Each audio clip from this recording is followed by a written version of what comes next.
না, এগুলা করবে না। আমি ইটালিয়ান প্রধানমন্ত্রী মেলোনির কথা বলি একটা।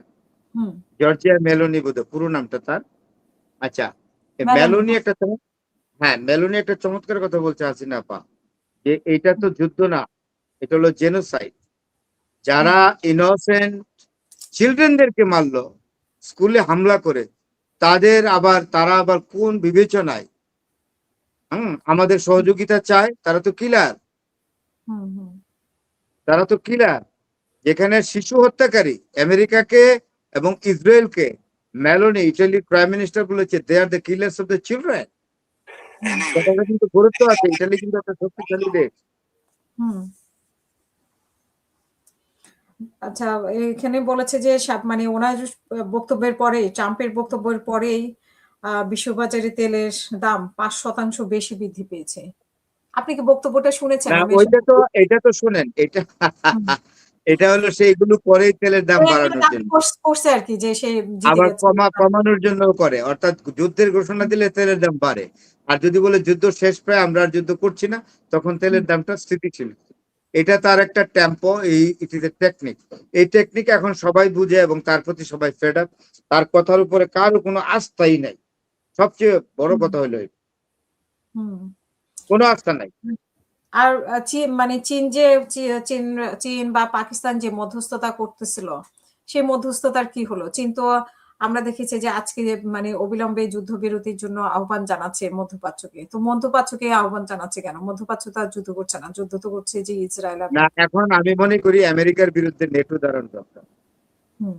নেটো রাষ্ট্রগুলো ইউরোপের, তো নেটো রাষ্ট্রগুলো দাঁড়ানো দরকার। তার কারণ কি জানেন? নেটো যদি প্রবলভাবে আমেরিকার বিরুদ্ধে দাঁড়িয়ে যায় এবং যদি মিলিটারি থ্রেট করে, যে বেশি বেশি যদি বাড়াবাড়ি করেন, তাহলে আমরা ইরানের পক্ষে শূন্য পাঠাবো। কারণ আপনি হুম। যা করছেন, আমাদের রাষ্ট্রীয় জীবন অস্তিত্বহীন হয়ে যাচ্ছে। আমরা তো এরকম নন এক্সিস্টেন্সিয়াল ক্রাইসিসে থাকতে পারি না। আমাদের এক্সিস্টেন্সিয়াল ক্রাইসিস তৈরি হয়েছে। এটা করতে হবে। তার কারণ হলো কি, নেটো তো তৈরি করছে আমেরিকা, এবং সবচেয়ে কি জানেন, রাশিয়া কিন্তু নেটোর কাছ থেকে খুব পেইনফুল এক্সপিরিয়েন্স নিয়েছে। নেটো তৈরি হওয়ার ফলে রাশিয়াই কিন্তু অনেক কষ্ট পেয়েছে, যন্ত্রণা পেয়েছে, বুঝছেন? তো সুতরাং এখন রাশিয়ার সাথে নেটো যোগ দিয়ে ফেললেই চলে, যে আমরা আর নাই আমেরিকার লোকে, আপনার সাথে আছে, সেটা না, বললেই এখন চলে। রাশিয়ার যে চেনেন চেনেন কাদিরপন্থী চেনেন যোদ্ধারা ইরানের পাশে দাঁড়াচ্ছে। তো এতে আসলে যুদ্ধ কোন দিকে যাবে? মানে কে? যুদ্ধ রাশিয়ার কি চেচেনরা? হ্যাঁ, চেচেনরা এটার নাম হলো চেচেনের প্রেসিডেন্ট আমি বললাম না। হ্যাঁ, কাদির কাদির রমজান কাদিরভ। ওর নাম হুম। হলো রমজান কাদিরভ। আর হুম। আবার অন্য নামেও বলে রমাদান কাদিরভ। দুইভাবেই তার হ্যাঁ। নাম উচ্চারিত হয়। He hmm. Is an European. He is a European, একজন ইউরোপিয়ান দেশ, কিন্তু চেচেন কিন্তু ইউরোপের দেশ। এবং হুম। রমজান কাদিরভ কিন্তু রাশিয়াকে সাহায্য করেছে সৈন্য দিয়া। কার বিরুদ্ধে? ইউক্রেনের বিরুদ্ধে। তো রমজান কাদিরভের এই যে, he is the president of Chechnya. অবশ্য চেচনিয়ার যে সেনাবাহিনী রাশিয়ান কমান্ডে চলে, তথাপি রমজান কাদিরভ তো প্রেসিডেন্ট।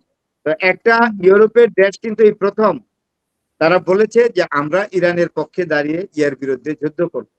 আপনার হুম। আমেরিকা এবং ইসরায়েলের বিরুদ্ধে যুদ্ধ করবে। হুম। চেচেনরা কিন্তু মুসলমান, ইউরোপিয়ান মুসলমান, আলবেনিয়ার মতো। আমি আপনাকে বলি, চেচনিয়া মুসলিম দেশ, যদিও ইউরোপে, এবং চেহারা টেহারা সব ব্রিটিশ, মানে চেহারা সব ইউরোপিয়ানদের মতো সাদা চেহারা। হুম। তারপরে হুম। আরেকটা দেশে দাগেস্তান। দাগেস্তানের মজিদ ভাই আমার সাথে খুব ভালো সম্পর্ক ছিল, ঢাকায় থাকতো, ব্যালে ড্যান্স হুম। শিখাইতো মজিদ ভাই, দাগেস্তান। এটাও কিন্তু লোকজন দেখবেন ইউরোপিয়ান, কিন্তু আসলে তারা মুসলিম। আলবেনিয়া লোকজন দেখবেন ইউরোপিয়ান, একদম সাদা চামড়া, মানে ওই যে ব্রিটিশ ফরাসিদের মতো, কিন্তু এরা মুসলমান। They have got the feeling for Iran because of religious identity. হুম। আহ, একজন দর্শক প্রশ্ন করেছিল যে এখন কি তারা ইয়ে ইরান তো এনপিটি থেকে বের হয়ে গেছে, সো এখন কি তারা অ্যাটম বোমার জন্য প্রস্তুত কিনা, বা তাদের বোমা প্রস্তুত কিনা, বা তারা এরকম কোনো সিদ্ধান্ত নেবে কিনা, বা যুক্তরাষ্ট্র যে বলেছিল যে তারা মানে জাতিসংঘের একজন যে কর্মকর্তা পদত্যাগ করলেন, তিনিও তো বললেন যে এই ধরনের ইঙ্গিত দিলেন যে যুক্তরাষ্ট্র বা ইসরায়েল থেকে এরকম হতে পারে। তো তারা কোনো সিদ্ধান্ত এর মধ্যে নেবে কিনা বলে আপনি না, মনে করেন? এটা বলেছে হাসিনা আপা, এটা যেটা বলেছে সেটা হলো রাশিয়ার প্রাক্তন প্রেসিডেন্ট। রাশিয়ার প্রাক্তন প্রেসিডেন্ট ভ্লাদিমির না, পুতিন এই যে কিছুদিন প্রেসিডেন্ট ছিল জাতিসংঘের যে না? একজন আর জাতিসংঘে জাতিসংঘের যেটা বলছে এটা ফেক হ্যাঁ, নিউজ, এটা নিয়ে না, এটা অ্যাকসেপ্ট করি আচ্ছা। না। হুম, এটা হুম। ফেক, সে এটা আর আন্দাজি রাশিয়ার বলে সাবেক দিয়েছে। প্রেসিডেন্ট বলেছিল। সে বলছে যে জাতিসংঘ উদ্যোগ নিচ্ছে, জাতিসংঘের উদ্যোগে বোমা ফালাবে, অ্যাটম বোমা। হুম, এটা হুম, কি হয় ইরানের উপরে? নো, এটা একটা ফেক। সে এটা বলে ওইখান থেকে ছুটে আসছে, বোধহয় কোনো তার ওখানকার কর্মকর্তাদের সাথে উঠাচ্ছে না, অথবা সে হিরো হইতে চাইছে। নো, আসলে সেটাই। মেইন কথা তো রাশিয়ার প্রাক্তন প্রেসিডেন্ট বলেছে হুম, ইসরায়েল ইয়ার উপরে, ইরানের উপরে বোমা হামলা করতে পারে। এটাই হলো কথা। কিন্তু আমার মনে হয় না, আপনি তো জানেনই যে এই ইরানের পার্লামেন্টে তো একটা বিল আনছে না, যে আমরা এনপিটি তে থাকবো না।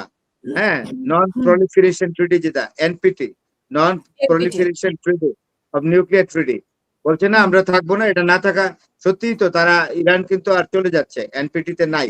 এনপিটি তে না হুম, থাকলেই ইরানের যে অ্যাটম বোমা আছে এটা তারা ফর্মাল ডিক্লারেশন বা ফর্মাল ঘোষণা দিবে। হুম। সুতরাং ওইটা আর করবে না ইসরায়েল, আর নিউক্লিয়ার বম ড্রপ করার সাহসই পাবে না।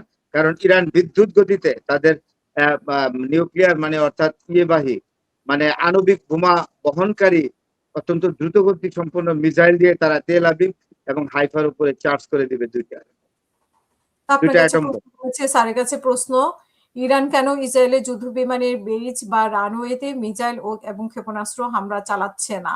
রানওয়ে ধ্বংস করলে তো ইসরায়েলের যুদ্ধ বিমানগুলো উঠতে পারতো না।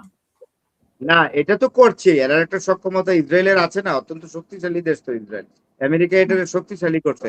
তবে ইরান তো একটা ঘোষণা দিয়েছে, এটা হুম, সবসময় নিউজে থাকলে পাওয়া যায়। ইরান ঘোষণা দিচ্ছে যে আমরা এতদিন শুধু মিলিটারি এস্টাবলিশমেন্টে করছি, আর টেকনিক্যাল এস্টাবলিশমেন্ট গুলো ইসরায়েলের এগুলাতে করছে। এখন আমরা total trade and commerce centre গুলোতে করবো, অর্থাৎ বাণিজ্যিক সেন্টার গুলোতে আমরা আক্রমণ করতে থাকবো, ইরান বলে দিয়েছে ইসরায়েলকে। এখন বাণিজ্যিক সেন্টার গুলা, ট্রেডিং সেন্টার গুলাতে যদি আক্রমণ করে, তাহলে কিন্তু বিষয় ভয়ঙ্কর আকার ধারণ করবে। এবং ইসরায়েলের যে প্রোডাক্টিভ ক্যাপাবিলিটি যেটা আছে, হুম, শিল্প কারখানা, এগুলো কমে যাবে। ইসরায়েলের কিন্তু ভালো পণ্য আছে, ইসরায়েলের কারখানায় তৈরি হয়, যেমন সমরাস্ত্র তৈরি হয়, বিভিন্ন ধরনের মনোহারী জিনিস তৈরি হয়, হুম, বিভিন্ন ধরনের ছোট ছোট পার্টস তৈরি হয়। এগুলো ইসরায়েলের ইকোনমিকে শক্ত রাখে।